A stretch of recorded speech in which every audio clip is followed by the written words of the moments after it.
Can you hear me now? Tell me a story. Right now? One time. Talk like you would normally talk. Hey, how's it going? Hey, how are you? Good. Good. Good to see you. Good. Thanks for having me on your show. Talk to me about Bartleby. Bartleby is okay.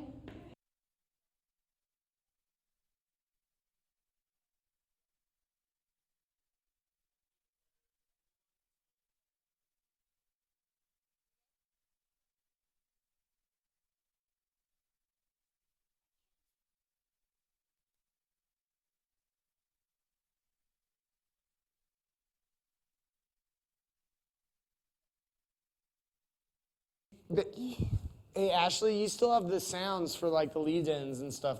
You have all that stuff too, right? Yeah. Okay. I just want to make sure. Fuck. I missed your show last week. I need to watch it. Oh, good. Well, I didn't do it. Oh, you didn't do it? Well, this is caucus night. Ah, okay. Fair. Okay. Yeah. Fair I need to check it out though. I saw the first one, and it was,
I don't know. But We're they not had to going to change say their that. names. We're just going to say that it changed names and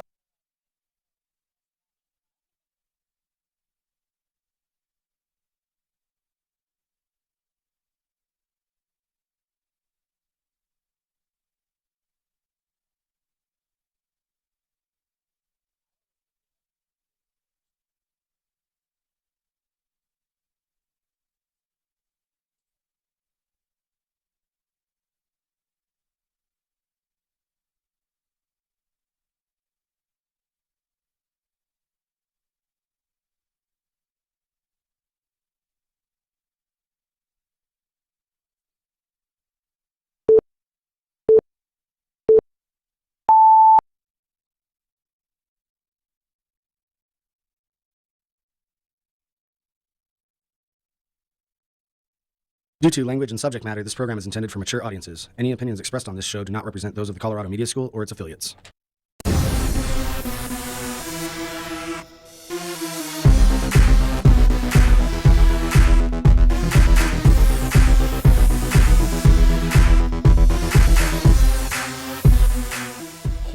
is up, guys? It's been another week. This is the Industry After Hours. I am AJ Broyman. I'm Gabby. Welcome back. Yeah, Restaurant Week ended. Yeah. We did a big show about that last Pretty week. successful. Yeah, it's actually ended on Friday, I believe. Mm-hmm. A lot of cool restaurants out there and stuff, and it was good to go out and like Yeah. check some things out. I was actually in Vail this weekend, but Nice. But You didn't go to any of them there? I did not. Oh, they don't do it in Vail, Oh, okay. though. So it's basically a Denver thing. So yeah, but a lot of stuff has happened. We have a great show for you this week. Yeah. Packed. We're gonna talk about why do we do this? Why do we submit ourselves to this kind of stress and craziness? This whole brutal thing of having to wait on everybody and do their beck and call, and I mean I think we're all pretty crazy. Yeah. We are. I don't know. We have to be, I think. I think you definitely have to. I don't be, think you would talk to one person in the industry that doesn't say that they're crazy. Yeah, or an alcoholic, or possibly a drug addict. Anthony Bourdain did a All the thing this above. week Yeah. about that, which is funny. But yeah, we got a lot to talk about. A lot of things have been happening. What happened with you this weekend? Anything exciting? I worked a lot. I worked Thursday night, I worked Friday night, and Saturday night. Oh, wow. About 9 hours Friday and Saturday night. Jeez. So it was crazy. We had St. Patrick's Day, the parade day is this coming Saturday, Yeah. the 12th. And so last Saturday they did this huge pub crawl, if you will, in Okay, Denver, yeah, I think I and it heard was about called that. St. Practice Day. So Well, that makes sense. yeah, so we got a little bit of foot traffic for that, so that was fun. But I swear, like I got to work at 3, and I think the crawl was from 3 to 6, I believe. Yeah. And people were just hammered already. I mean, Oh, it was at I 3 couldn't even have a 3 p.m.? conversation with people. Just- Yeah. Wasted. So that was fun, but Yeah. Well, you guys, and you were talking last show about how you're kind of unprepared for the Broncos thing. oh yeah.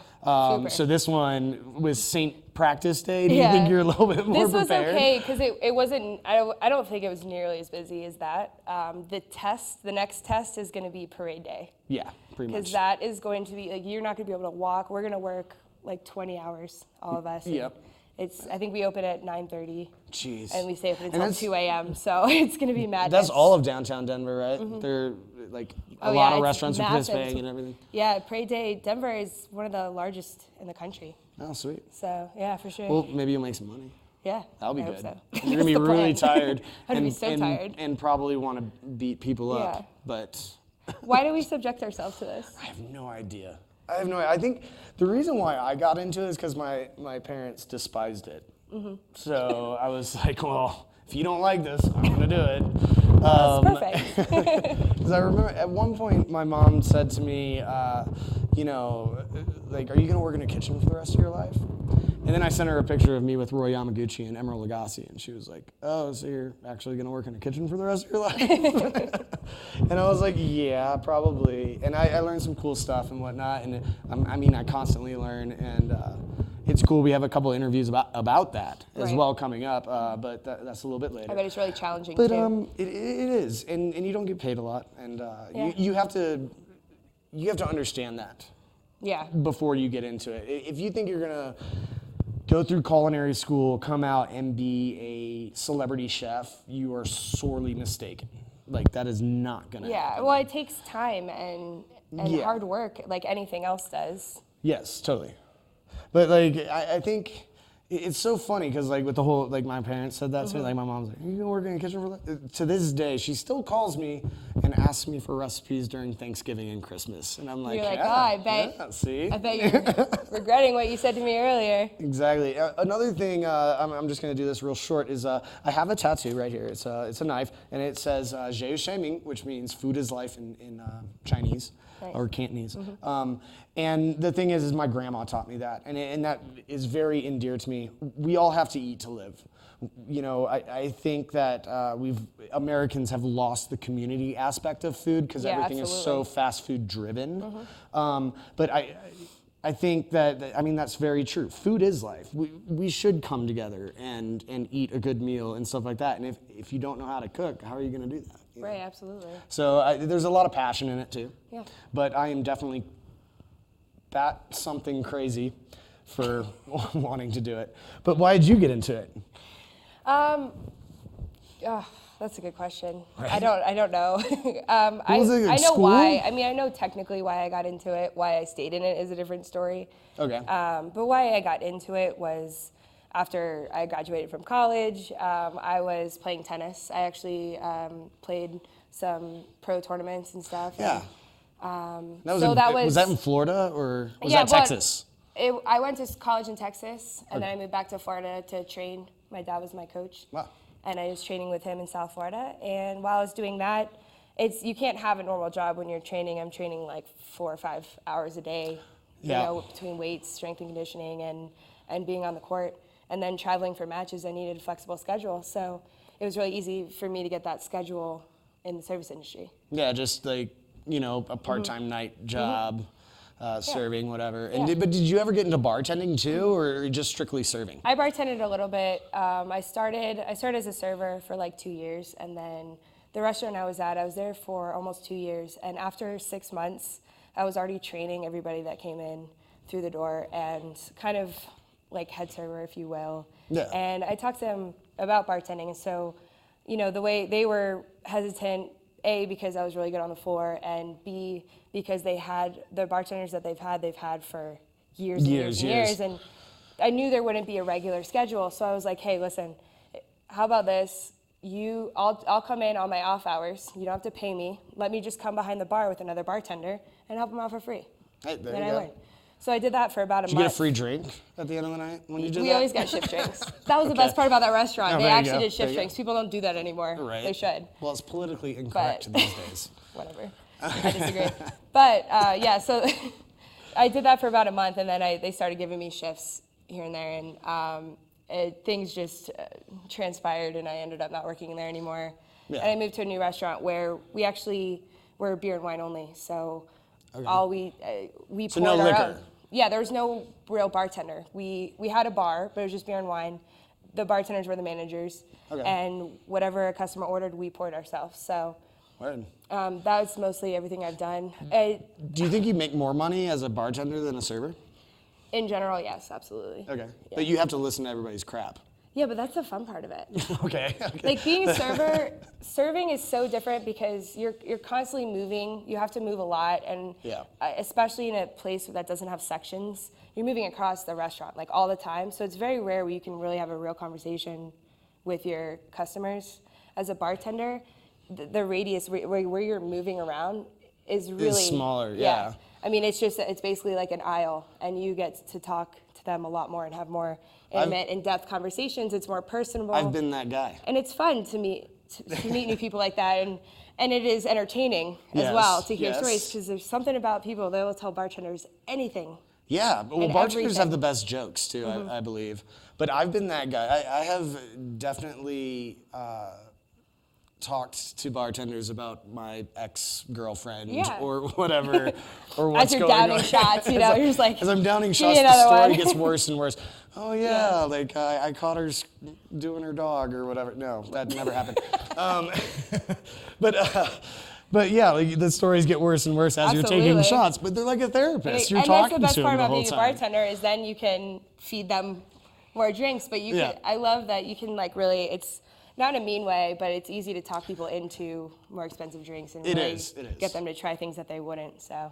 All right, well, hey, you're watching the Industry After Hours on Mile High TV. We will be back after this.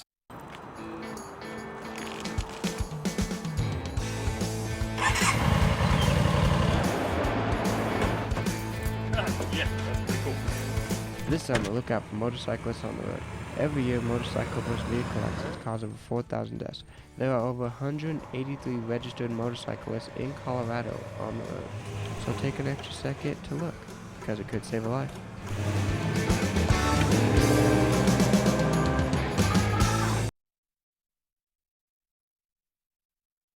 When you are looking for a gift with that special touch, you need a touch of Colorado.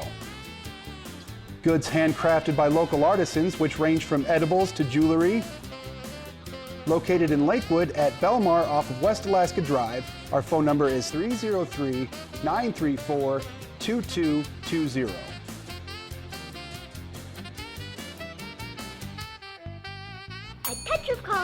place where everything has that special touch. There's only one place in Denver that has everything for the gamer, the music lover, or the dungeon delver. Featuring a wide array of new and used music in vinyl, CDs, and cassette tapes. Books, comics, and novella are easy to access and enjoy. D&D, Magic the Gathering, Warhammer, and other titles, new and obscure, are available. So come to Black and Red in Northridge Shopping Center on 80th and Wadsworth, next to the Hobby Lobby, to get your fix. Open 10 to 9, Sunday till 7. This game sucks. I need to get a new one. Why don't you go to Buyback Games, man? Who the heck are you?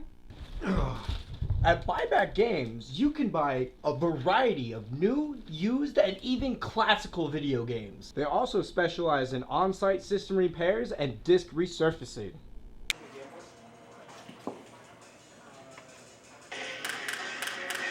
Buyback Games. Buy, sell, trade. Due to language and subject matter, this program is intended for mature audiences. Any opinions expressed on this show do not represent those of the Colorado Media School or its affiliates. Hey guys, welcome back to the Go ahead. Welcome back. We're on Mile High TV. I'm Gabby, and I'm here with. AJ Broyle, man, I think's my name. I don't know. Yeah. I don't know anymore.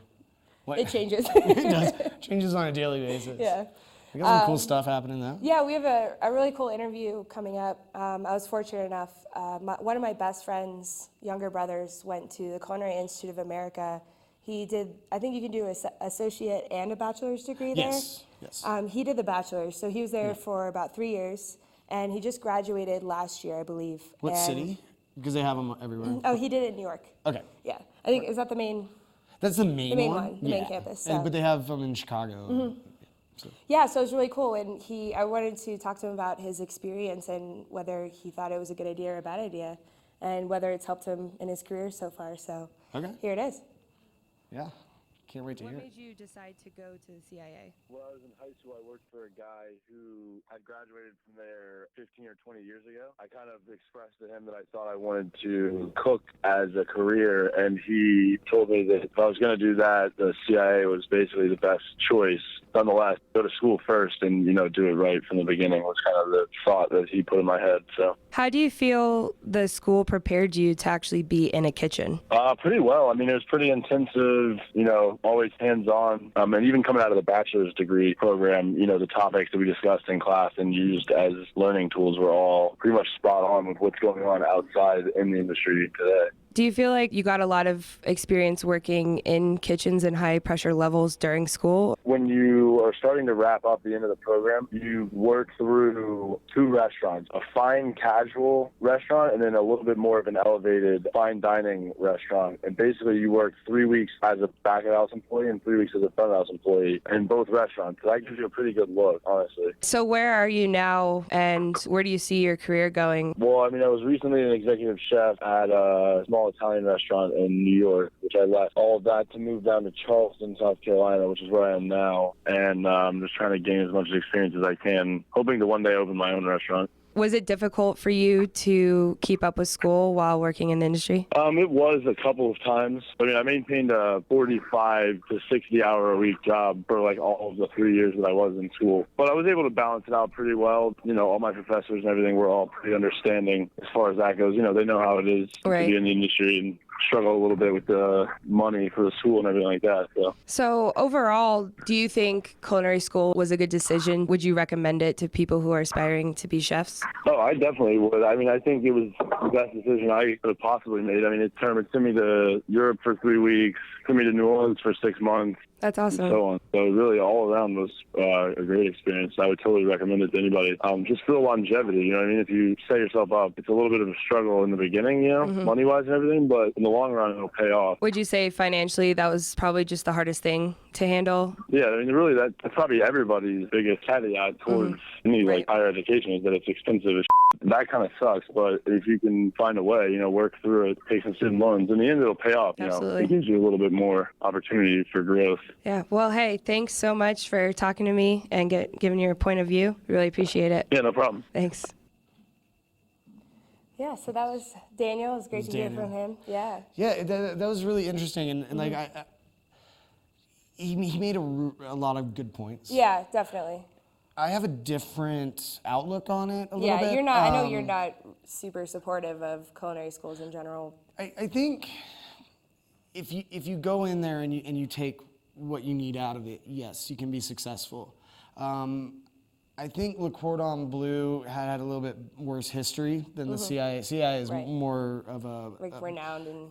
Yes, they're more established. Yeah, for sure. With Le Cordon Bleu, there was a lot of people were getting smoke blown up their butts because they said, "Oh, you're going to be a celebrity chef." when you're Yeah, out." come here, pay us all this money, and then you're going to be famous. Yeah, and you're or you're not. going to make $100,000 a year. Exactly. And I mean, I think you talked to him also about like the pricing, and yeah, it does. He was talking about how financially at first it's bad. Yeah. But he did get a Like lot of it is experience for anything, and for sure. and that's cool, like because he got to go to some really good restaurants. Yeah, like as well and train Yeah. while he was going through school. And that's the difference. I think that's what makes the difference between getting the most out of it and just kind of coasting through. Yeah. Because when you, like, I understand your point of view, you hate when people pay money and then just coast through, do the bare minimum, and then expect to be Like these some head high-level chef. chefs.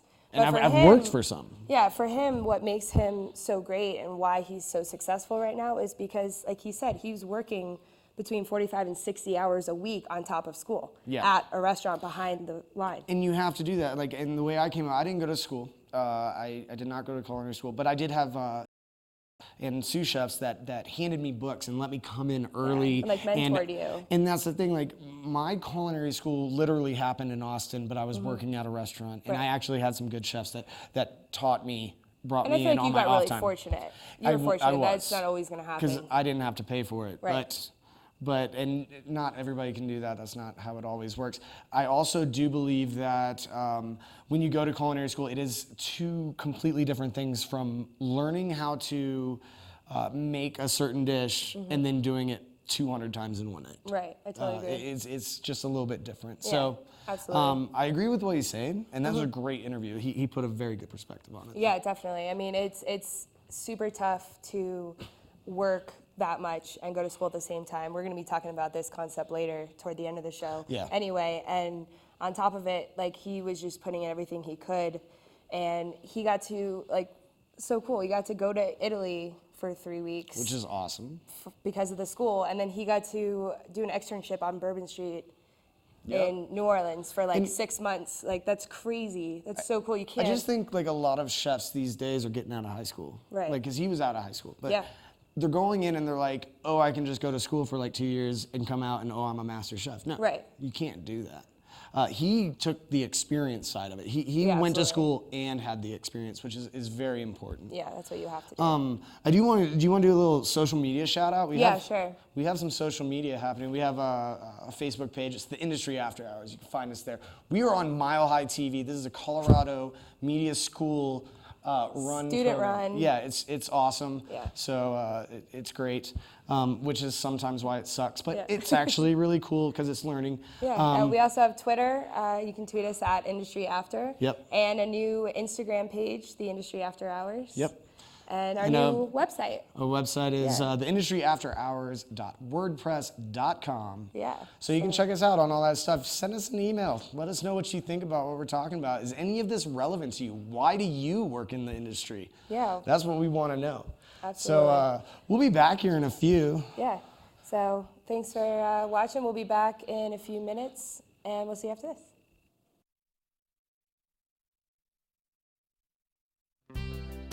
Mile High Wine and Spirits, we believe you should expect more and pay less. We are Colorado's finest purveyor of wines, spirits, and craft beers.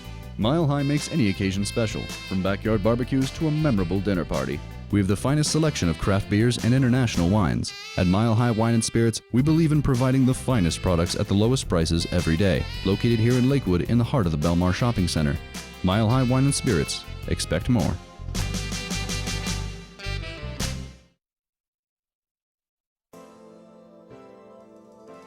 I've been alone with you inside my mind. Hello, is it me you're looking for? 'Cause you know just what to say, you know just what to do. And I want to tell you so much. I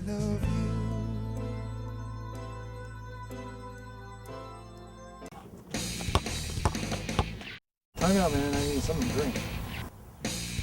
Yeah, man, I need something to drink. Let's go get some water.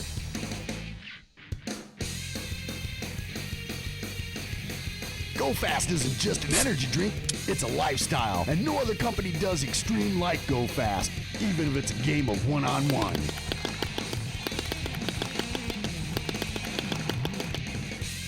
Remember, if you need to do extreme, then drink Go Fast.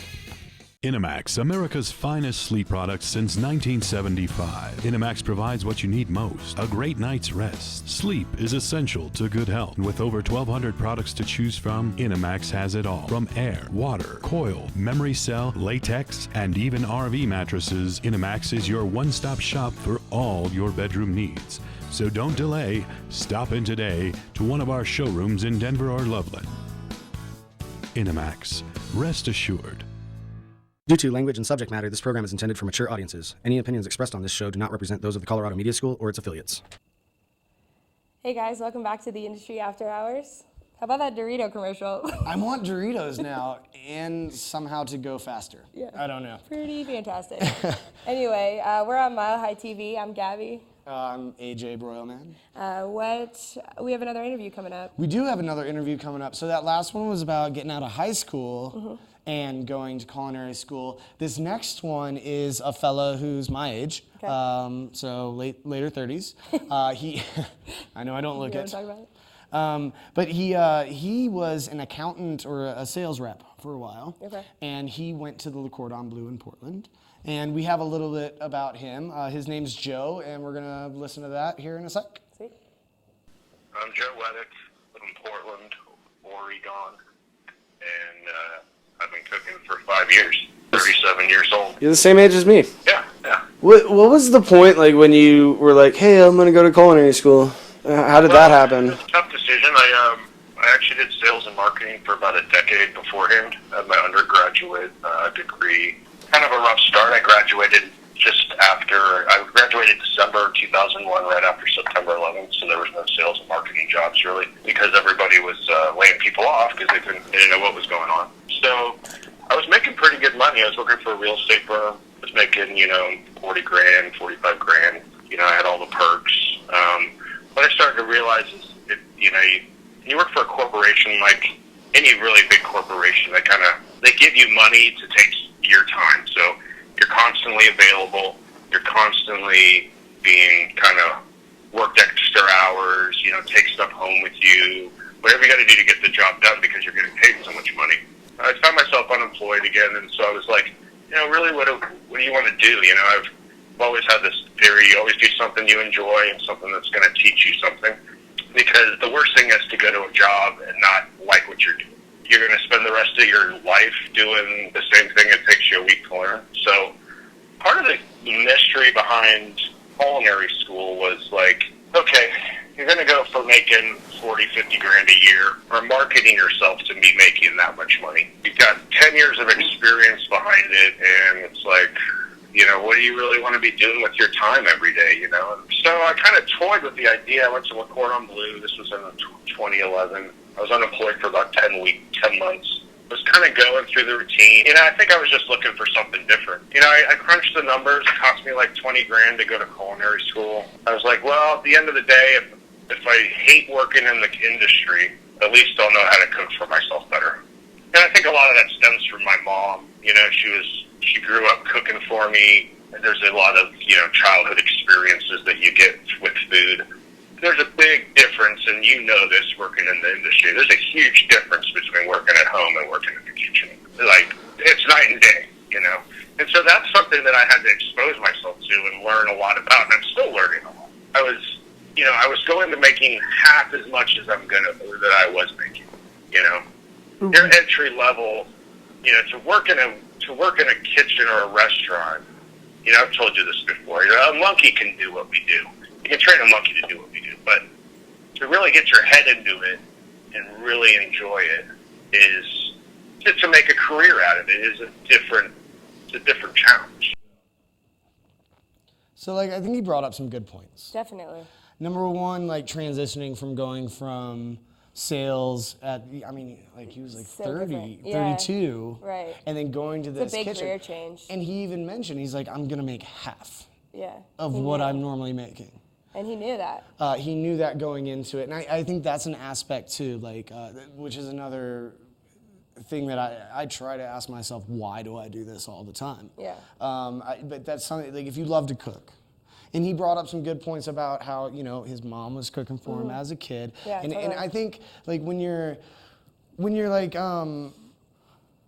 as a kid, like watching your mom cook and stuff, like it's like exciting, Oh, yeah, and you get to totally. eat, and you're Yeah. sitting around the table. Yeah. That goes back into like, you know, I think America's kind of lost that with McDonald's and all the fast food. That Yeah, happens. not families sitting down together and eating and conversing. Yeah, but one of the main things he did say is, number one, a monkey can do this job, and that's very true. Yeah, I love when he said that. That was because pretty you funny. you can train a monkey to you know, grate some cheese and Oh, yeah. stuff like that, whatever. But he also said that something that he really got out of it was the fact that he knows how to cook at home now. Right, I thought that was a really interesting point he made, Yeah. and it was crazy. Like I applaud him for how courageous he was in the risk, and Yeah. just switching careers. Because he said himself, "I don't know if I'm gonna like it after I do culinary school, Yeah. but at least I know how to cook, and I can cook for myself and make like really awesome things." So I mean, it's, Exactly. And I think like the health side of it too, because I mean, us as Americans, sorry guys, but us as Americans, we do not eat healthy. no, not at all. At all, whatsoever. And I think he got a lot out of And that as well. especially ironically enough, I have to say, those in the restaurant industry eat really bad as well. Sometimes. Because of the hours. we have. Yes.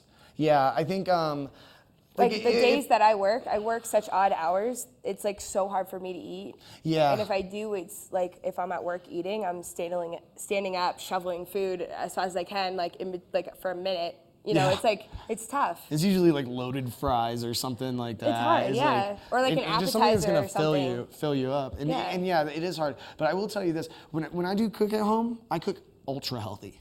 All the time.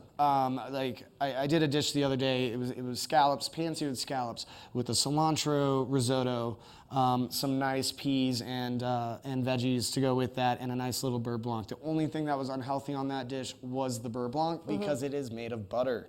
But But it sounds really fun. yes, and it was delicious. But that's the thing. I do think about that. I also have always at all times either taquitos or pizza rolls in my Oh yeah. freezer. Totally. Because coming home at 1 o'clock in the morning, I don't want to cook. I've been cooking all day. I just throw them in the microwave or in the oven. Actually, I don't use We're the all microwave. about I'm not no about Chef microwaves. Mike. My mom hates it when I use the microwave, so I got that burned into my mind real quick. Yeah. Always use the oven. Yeah. And but like it's Frozen pizzas, we always go through. You make a good pizzas. point. Like we work these weird hours. At 1:30 in the morning, do you want to like go home and cook yourself a steak? Yeah. Or are you gonna go home and throw some pizza rolls in the microwave? Well, one of the places that I used to work, I worked from 10 a.m. until 4 p.m. Oh wow. So it was really, I could have breakfast at 8 a.m., but then I have to wait until 4. Even if I ate at 9 or 9:30, I still couldn't eat until 4, really 4:30 by the time I remember. So it was like really hard, and then I eat at 4:30, and then I don't want to eat until like 9 or something. Like it's crazy. So it's really tough to keep up on schedule. Hours are weird, and I think as a cook, it's really hard for me to want to cook at the house too, because I'm cooking all the time. Yeah, absolutely. But yeah, we are doing, what are we doing? The Industry After Hours. Yeah. This is all about why we're crazy and do this stuff. Yeah. And coming up next, I have a guest, Kara, really good friend of mine. Perfect. So I'm really excited to talk to her. She's about Yeah, it's to gonna be start fun. culinary school, so it's going to be a fun Oh, wow. perspective. So. Yeah, doing the culinary thing. All right, well, we're going to wrap this up. We'll be back in a few. We're on Mile High TV. This is the Industry After Hours. I am AJ Broilman. I'm Gabby. All right, we'll see you soon, guys. Yep.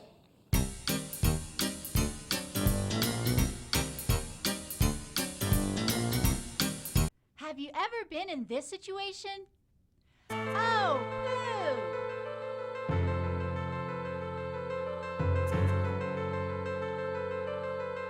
Well, now there's Miracle Everlasting Roll. It feels like you're wiping with a baby bunny.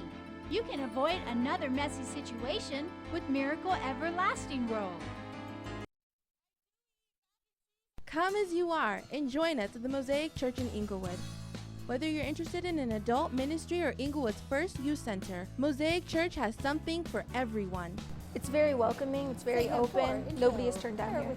We also have community outreach programs like our food bank, which helped feed more than 60,000 people last year.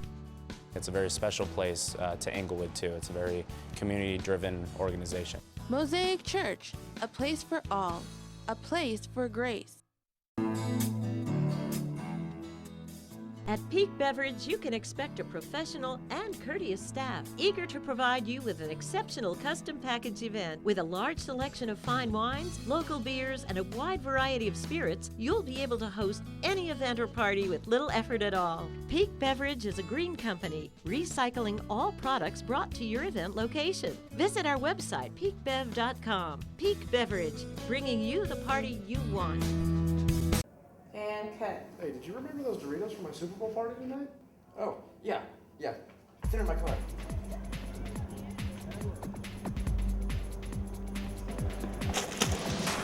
Hey!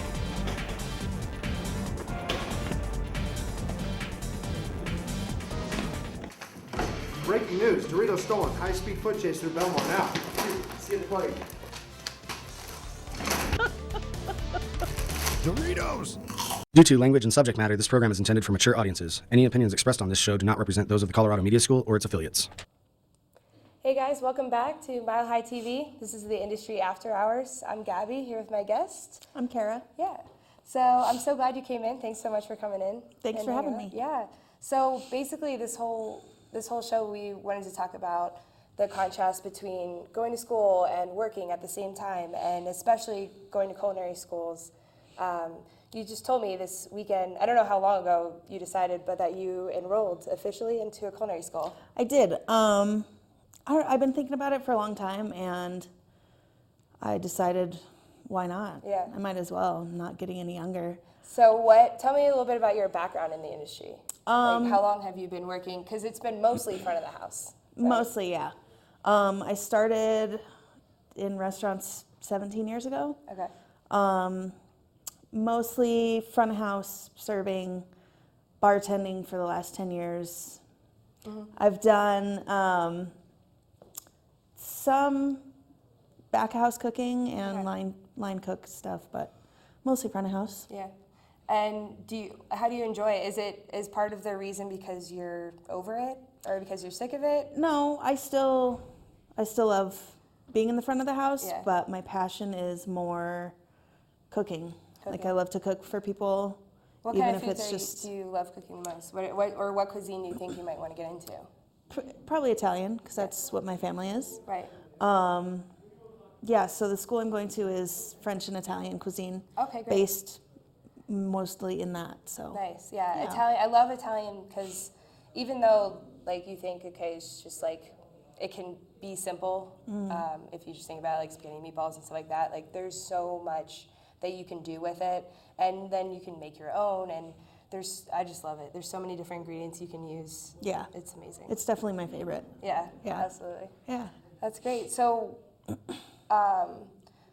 do you think that you'll participate in front of the house as well, or are you solely going to go toward kitchen? I think I'll probably do both, just because the money's better in the front of the house. Yeah, as you know. that was another question I was going to ask you. Like that. I mean, money is always a factor in all the decisions we make, unfortunately, but it is. Yeah. And so you're basically just making this decision solely on passion.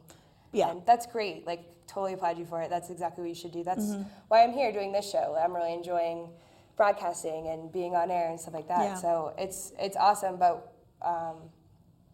yeah, I'm really happy for you. It's very Thanks. exciting. Yeah, I want to do both eventually, like have my own place. Right. That's down the line quite Yeah, a of bit, course. but yeah, I'm That's excited. cool. Do you think that, I know this, like the stresses and the pressure between front of the house and back of the house can be very different, but Mhm. do you think that what you know and already have been worked in the front of the house for so long that will help prepare you for the craziness in the back, or do you think it'll be different? I think so. I mean, I think it's both. It's crazy in the front and the back, because I've been in both. Right. But I think maybe I'm biased because I've been in the front mostly. Right. But I think it's harder to be under pressure in front of guests. True. Like running around trying to remember, you know, All this these table, different this things, table, you know. And in the back, you can kind of, you know, Do whatever talk you want. to, you know, your fellow employees about, you know, what's going on and Right. like have the communication. Yeah, and Kara's a former coworker of mine, by the way, at the restaurant I currently work at. She works at a different one now. But I was going to mention the way you're saying that you can be yourself in the back of the house. One of the girls that works in our kitchen that we used to work with, Yes. she's definitely crazy. She will her own play person. music really loud to where she gets yelled at because you can hear it on the other side of the kitchen. And she just dances around and has full conversations with herself. Yeah. Or to vegetables. Talks to vegetables, and she talks to the food that she makes in the oven, and she yells at them too when she gets angry. Yeah. It's really funny. But Yeah. I feel like that's probably what it does to you. In the front of the house, we can't afford to be openly crazy because Right. we have to deal with customers. But Yeah. I guess in the But kitchen. in the back, you can do, Yeah. as long as you're not yelling so that the Yeah. tables can hear, I guess you That's can how do it's gonna work. anything you want. Do you think, like the same, having worked in the front of the house, that you'll treat the front of the house differently than maybe we've been treated in the past by the kitchen staff? I don't think so. Or do you think you'll be harsh with them as well? I've been treated pretty poorly by the back of the house for the last 17 years. Yeah. And not the whole time, but there are cooks that are not nice to you. Yeah, absolutely. So I think that I feel for the servers now, or the bartenders, or whoever, Right. because I've been doing it for so long and been treated so poorly. So I But at think the that I'll same be- time, I can I'm gonna understand try. how they get mad. I'm gonna try. If it's their fault and you just made this whole like amazing dish, Yeah. and now you have to do something else Mhm. or remake it in some other way. Yeah. I can totally see how that could be frustrating. Yeah, for sure. So, about you're mainly bartending right now, right? Yeah. How long is the school that you're It's gonna be only in? 'Cause 16 weeks. Okay, It's because very every fast. culinary school is different. Mhm. So, how does the structure of the program work? Are you going to be working in any other restaurants with them, or is it all classroom style? Maybe at the end, it's mostly classroom, but you cook every day. Okay. It's not like some other schools out there that you go and you sit down for the first half of the day and just, you know, read a textbook Yeah, or whatever. learn about like the It's- theory of food or something. Right. like that. I don't want to learn that. I want to Right. learn how to cook. Exactly.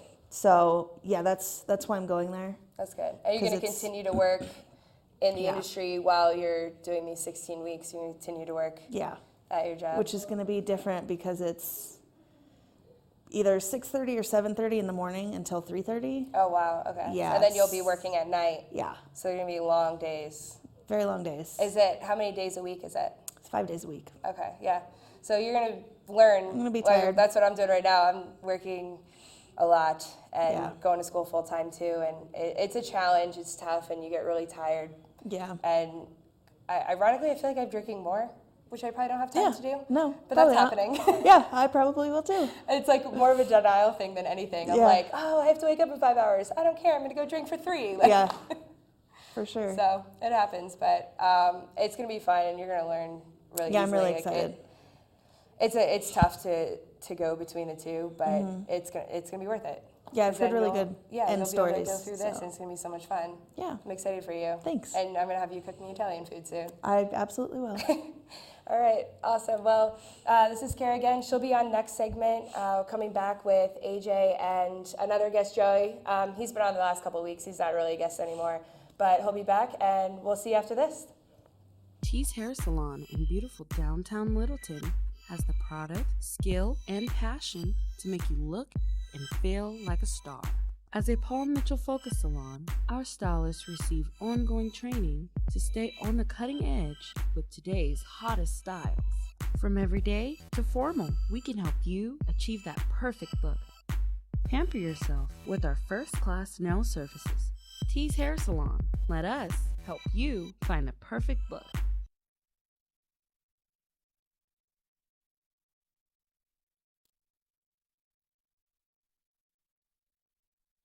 The Rock Wood Fire Kitchen. Hand-tossed pizzas with a variety of toppings and blazed up in our wood fire oven. specialty burgers and pastas. Don't forget to join us for happy hour, $2 off of our signature buckets and lava lamps. With a great rock and roll atmosphere, you can't lose at The Rock. Hell yeah, that's good pizza. Happy hour, Monday through Friday, 3 p.m. to 6 p.m. and 9 p.m. to close. 3 locations in Lakewood, Parker, and Highlands Ranch. Theoretical Link.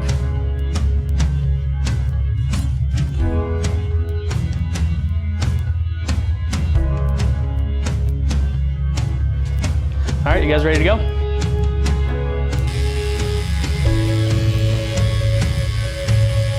We're open Tuesday through Thursday at 11 a.m. Come in or call to make your appointment today. Located in Denver at 7531 East Iliff Avenue. Call us at 303-750-0133. Theoretical Link. Grappa's Bistro is your best choice for fine Italian cuisine. It's perfect for a romantic evening out where you can enjoy the extensive wine bar or listen to live jazz. Grappa's offers a comfortable atmosphere with both classic and modern Italian entrees from all regions of Italy, as well as daily happy hour specials. Grappa's. Come and enjoy a beautiful dining experience. Located in Belmar District in Lakewood, Colorado.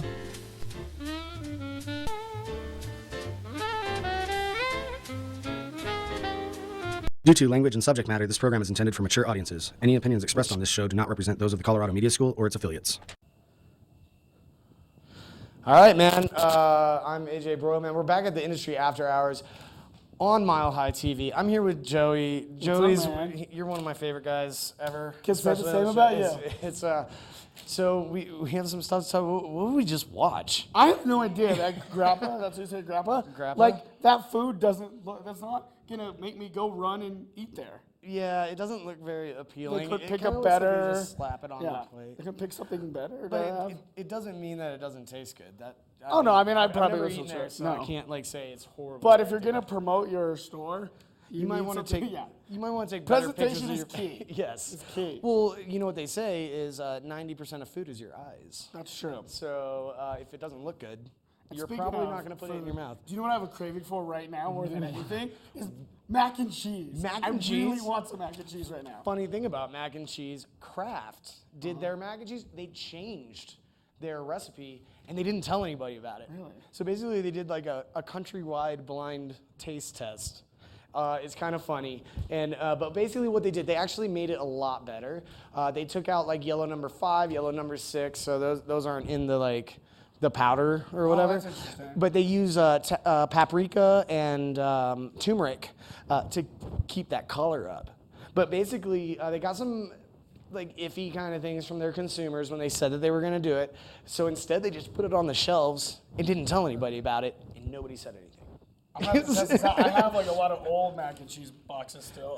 But now I want to go and get a new one and compare them. You have to look at the ingredients to see okay. if you get one of the new ones I'm gonna do or that. one of the old ones. That sounds pretty awesome. Yeah, that'll be Good fun. old mac and cheese. Good gotta old love mac it. and cheese. You gotta love mac and cheese.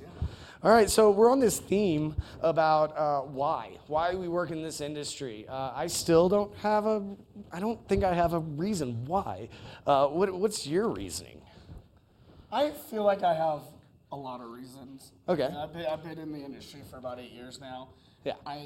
It started, needed a job while in school type thing. Okay. Still kind of Just making some extra cash. Still kind of how it is, got to pay the bills. But there are parts of it that I really enjoy. Okay. And it's cool because I've always been a host. right. People have always wondered, you've got the personality. Why don't you be? Can I ask you a question? Yeah.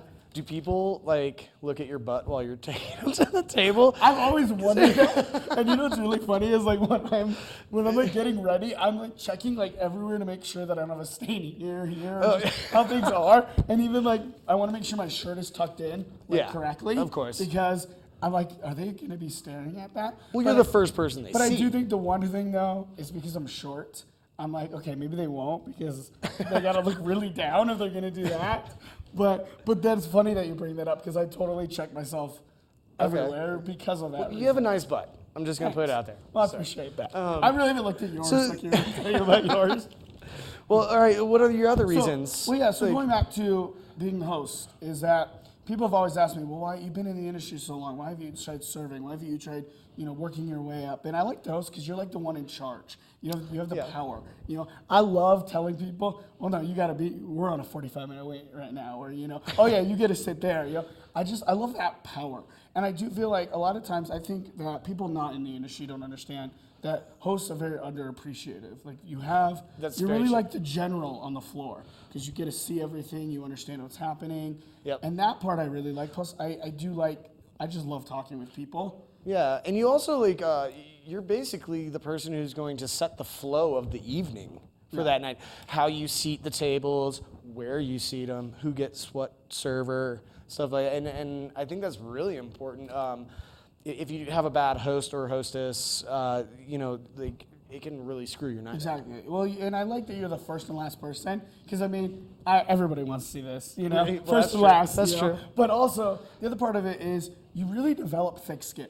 And I have to say that now, and it's great because of where we're at now at the media school of the industry going into this industry, you're going to have thick skin. Yes. And I think I've learned that from the restaurant industry because for 8 years I've got people yelling at me, taking, you know, their frustrations out on me, even though I have no control over it. So I really do like that aspect. Now, of course, there are things I don't like about it. You know, Gabby was talking about this earlier, is the time of when you get to eat and stuff like that. And yes. You know, it's funny working in the industry for as long as I have, my time clock is so off, it's ridiculous. Like I'm programmed myself to like eat dinner really late. So it'll be funny when I like go out to eat with like my family and it's like 6 o'clock and I'm like, I don't want to eat right now. Like I want to eat like at 10 o'clock, you know?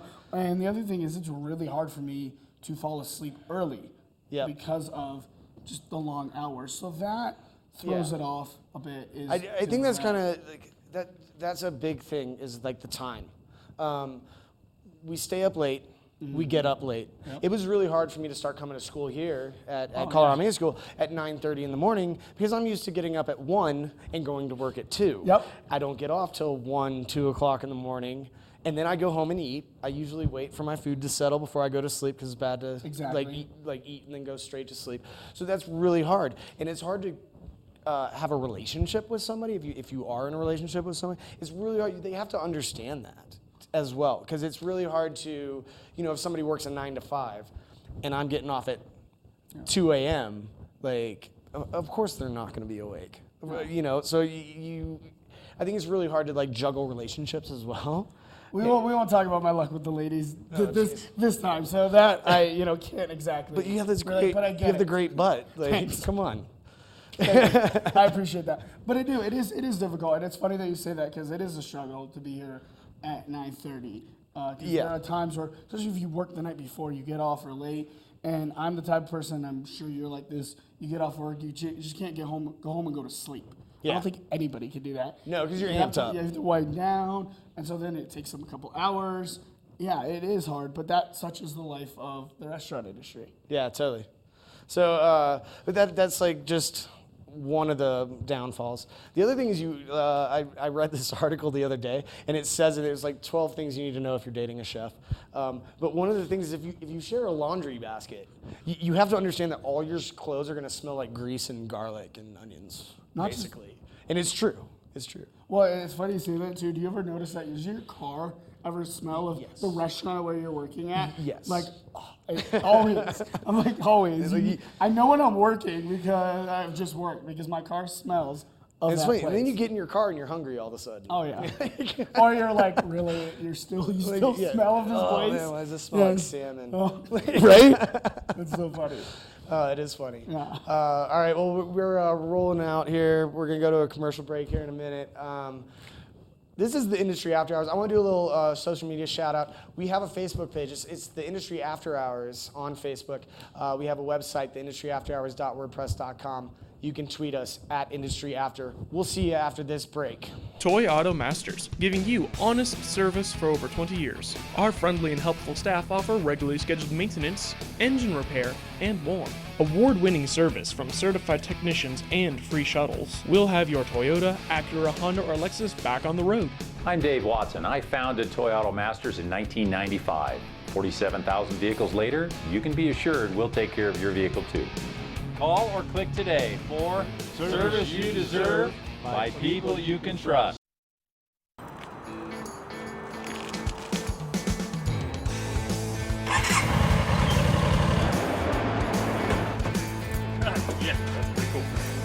This summer, look out for motorcyclists on the road. Every year, motorcycle motor vehicle accidents cause over 4,000 deaths. There are over 183 registered motorcyclists in Colorado on the road. So take an extra second to look, because it could save a life.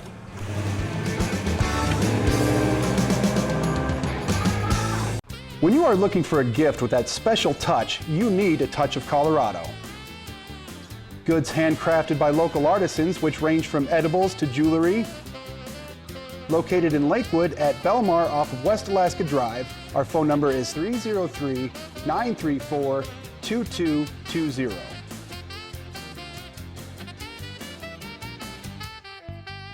A touch of Colorado. A place where everything has that special touch. There's only one place in Denver that has everything for the gamer, the music lover, or the dungeon delver. Featuring a wide array of new and used music in vinyl, CDs, and cassette tapes. Books, comics, and novella are easy to access and enjoy. D&D, Magic the Gathering, Warhammer, and other titles, new and obscure, are available. So come to Black and Red in Northridge Shopping Center on 80th and Wadsworth, next to the Hobby Lobby, to get your fix. Open 10 to 9, Sunday till 7. Due to language and subject matter, this program is intended for mature audiences. Any opinions expressed on this show do not represent those of the Colorado Media School or its affiliates. Hey guys, welcome back to the Industry After Hours. We're on Mile High TV. I'm Gabby. I'm AJ Broilman. And I'm Joey. Yeah. With a nice butt. Apparently. You're never going to let me live that one down. I will follow Probably you to not. any table you take me to, Joey. Well, I appreciate that. All right, so what do we got for this segment? We were talking about just, we're all in school right now currently here and working in the industry. And we want to talk a little bit about how difficult that is. And Yeah. it's crazy. And being in the restaurant industry is crazy enough.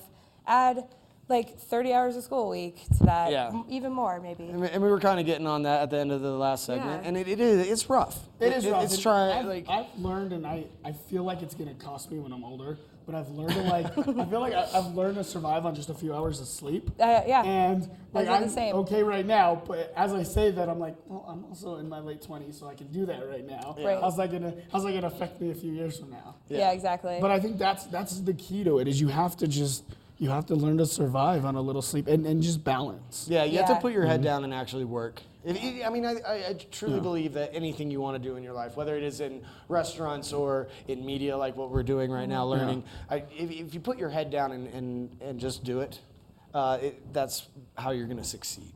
So yeah, it's tough though. Like It is. I've been pulling between 30 and 40 hours a week right now at my job, not including all this, and we have school. I think technically we're in class 12 hours a week, but we do so much outside. like what we're doing right now. Yeah, Yeah, like today I've and you have been here since 9:30, and we'll be here until 8 tonight. Yeah. So Well, it's a it is crazy day. time management, and it's funny because I know you were mentioning earlier about the relationship factor, and I don't know how you two do it being in a relationship, because we were talking about this at work this past weekend. I was was like, I'm glad I'm single right now, because I don't think I would have time for a girlfriend. So It's tough. I even I admire you two for being able to deal with that as well. I would say, at least for us, the main part is that we live with our partners. Yes. That's why. That's why I think I'm kind of scared of dating, because I'm like, Yeah, how do I like, make time? I totally understand. That's all you have to do. Well, I'm not advocating for that. But Okay, first date, move in. yeah. Hey, so I'm really busy. I'm only gonna be able to see you really late at night, really early in the morning. So unless you just want to come over between those hours or just move in with me, that works. But Hey, yeah, I mean that's a great pickup line. I'm gonna have to try that. You should. Here's your table. Would you like to live with me?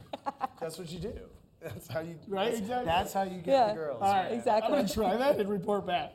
Please do next week. All right, That's your I will. challenge. I will. But You no, I guys- mean that's my homework for my next week. boyfriend and I every Thursday and Friday, because I always work late at night, both nights. We go 2 days without seeing each other. Yep. He leaves early in the morning. I'm asleep, and then while he's at work, I go to work, and then he comes home, and I don't get home until 2 in the morning.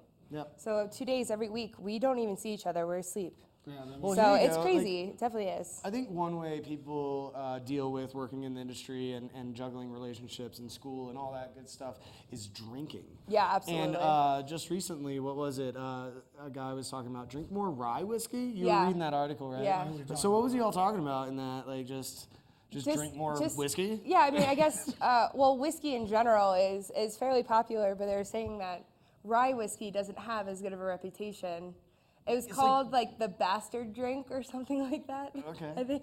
Does that mean it makes you a bastard, or does that mean it's? That's what I want to do. Probably both. I feel like part of the reason that they called it that is because it's so bold and like can be a little spicy and heavy and stuff like that. It is.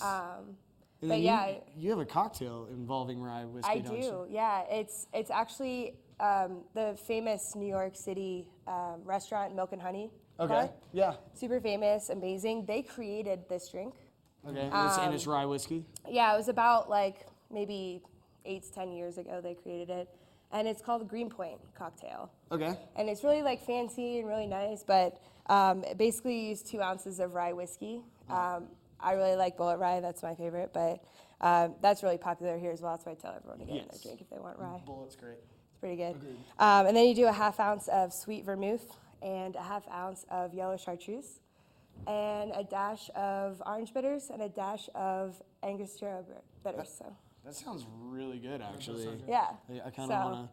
Do you garnish it with anything, or just straight up? No, it didn't say any garnish. You probably could if you wanted to, maybe with like a lemon twist or something, but it just looks so good. Yeah, it does. I kind The idea of it. We should do that. You can go get that after. We should do that. Yeah, and now I need to go to New York. Let's go trip to New York. Maybe I'll check out You this, go to some the CIA fancy while I'm bar. there. Yeah, exactly. right? All right. Well, what else do we have? We got mac and cheese is taken care of. Yeah. What else Anthony is happening? Bourdain. Anthony Bourdain. He has this What did really he say? cool I article. feel like he's always in the news. He's He is. always. He is, but I mean that's good for No, him, it is good for PR-wise. him, It's yeah. He was talking about his. Back in the day, he had a drug addiction. I don't know if everybody knows. Yeah, that he said about Anthony he Bourdain. had a quote which was really fascinating. He said that he got off of heroin in the 1980s, and most of his friends weren't that lucky. Yeah. And it was an interesting statement to make because back then, I mean, it was a huge problem. Well, have you Drugs ever in general were a read huge Kitchen problem. Confidential? He made No. a statement about Kitchen Confidential. Kitchen Confidential is like what made him famous. Was He that wrote one of this his book. first books? It was his first book, and he talks a lot about the industry and how there's a lot of degenerates in it, drug addicts, people who are alcoholics, stuff like that. If you haven't read it, read it. It's a great read. Which we all are. But he said in that, he was like, people asked me why was I so honest in it, and he was like, it was my first book. I was coming off drugs. I didn't know what I was going to write, so I just told the He truth didn't think the whole time, anyone 'cause was gonna read it. He didn't think anybody was going to actually read the book, and it turns out that it made his career. Yeah. Like, I'm and glad he it's- was though honest about it Mm-hmm. because that's how you Yeah. relate to him. And I'd rather someone be honest than kind of Like, be yeah. subtle and Well, like, dance I've- around the issues. I think that's what makes him such a good even TV host. I mean, how many? Yeah, if you absolutely. turn on I feel like every time you turn on Travel Channel, He's there on he there, is. yeah. He's in so many shows. I've worked with a chef actually in Portland, and he does not like Anthony Bourdain. He says that he portrays the kitchen industry or the restaurant industry in a bad way, and I can kind of see that because he was very truthful and he was very honest about it. And yeah, you might not want to hear some of that stuff. But at it's least he true. was true. Yeah. He was true to himself. He was true to what he wanted to do. And that's why I respect him a little bit more. He's got that marketplace coming up in New York City, Yeah, which is going to be absolutely. amazing. Another reason to go to New York. Exactly. Yeah, right? Another reason. Can we just to- plan? Can we get this? I know. Can we get Maybe this we paid just for go, or something? Fund us right? going to New York. A little field trip.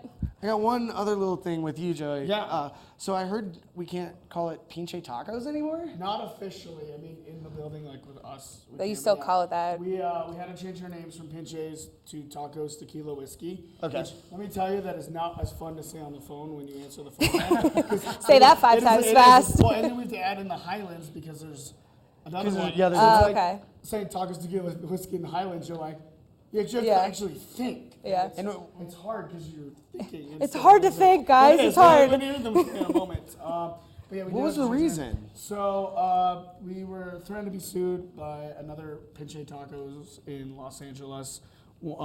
Apparently they were there before us, and they did not like that we had their name. So they've threatened stinks. us in our own for $500,000. And I get our owners, and they said if we change the name, we don't have to worry about it. Yep. I get what the owner wanted to do. He didn't want to, take it to try. He wanted to just settle and not have Right. to do it. The Yeah. only thing that was not that sucks is though we thought about, well, why can't you just call us Pinche Denver? But then the city won't allow us to call us Pinche Denver. Oh, So, because but- if you don't know what Pinche means, look it up. I'm not going to say Yeah, it. thank you. Exactly. But you can look that one up. Yeah. Some So we had to research for change you. everything. However, we're still Pinche at heart. I mean, you Yeah, know, absolutely. we are still. I'll gonna always be- notice that. I still say You Pinche. started out as a food truck. So. Exactly. The only thing is, I mean, in our walls, we can still be it. We can talk, but like anything online, you know, Yeah, anything you gotta be outside careful. of that is now tacos, tequila, whiskey. Which, again, but you know, my owner said it best when we were talking. He talked to us all on Friday night, and he said, you know, really, it doesn't matter what the name of your restaurant is if it's that good of a restaurant. Yeah, It is. definitely. Yeah. It'll resonate. All right, well, we're about to get out of here. Yeah. This has been the Industry After Hours on Mile High TV at the Colorado Yes. Media School. Yes. Thanks all you guys behind the scenes Yeah. that you guys can't see on TV. Great job. You guys are awesome. Kara, thanks again for coming on air with us and Jody, spending it's some always time. a pleasure talking to you. Yes. Anytime. Tune in next week. We're going to have a different topic. Yeah. It's the Industry After Hours. Find us on Facebook. We'll talk to you guys soon.